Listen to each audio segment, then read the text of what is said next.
कोजागिरी पौर्णिमेच्या निमित्ताने नाशिकमधल्या सप्तशृंगीच्या गडावरती तृतीयपंथीयांची छबिना मिरवणूक पार पडली आहे। देशभरामधील तृतीयपंथीयांनी या मिरवणुकांसाठी हजेरी लावली। गेल्या 80 वर्षांपासूनची या उत्सवाची परंपरा आहे। गाभाऱ्यामधील देवीच्या मूर्तीला शिवालय तळ्यावरती शाही स्नान घालून साडी चोळी आणि दागिने परिधान केले जातात। देवीच्या छबिन्याची सजावट करून ढोल ताशांच्या गजरामध्ये मिरवणूक काढली जाते।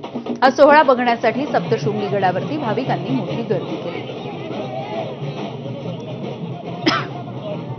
मिरवणुकीची वैशिष्ट्य म्हणजे राज्यभरातून या ठिकाणी तृतीयपंथी येतात आणि एक मोठी देवीची छबिना मिरवणूक या ठिकाणी निघत असते। आपल्या सोबत बोलण्यासाठी महामंडलेश्वर पायल नंदगिरी आहेत। छबिना हा आतापर्यंत आमचा 80 वर्षाचा इतिहास आहे, म्हणून आम्ही खंडित नाही करणार आणि इथून पुढे ही खंडित नाही करणार।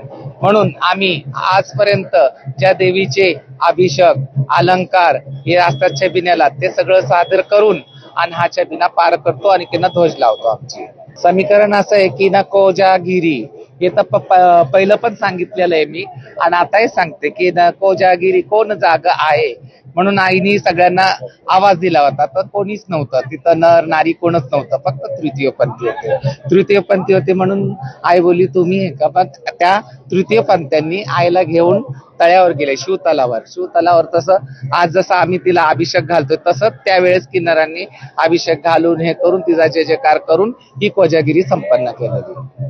राज्यभरातून या ठिकाणी तृतीयपंथी आलेले आहेत। छबिना मिरवणूक मोठ्या उत्साहात आनंदात निघालेले आहेत।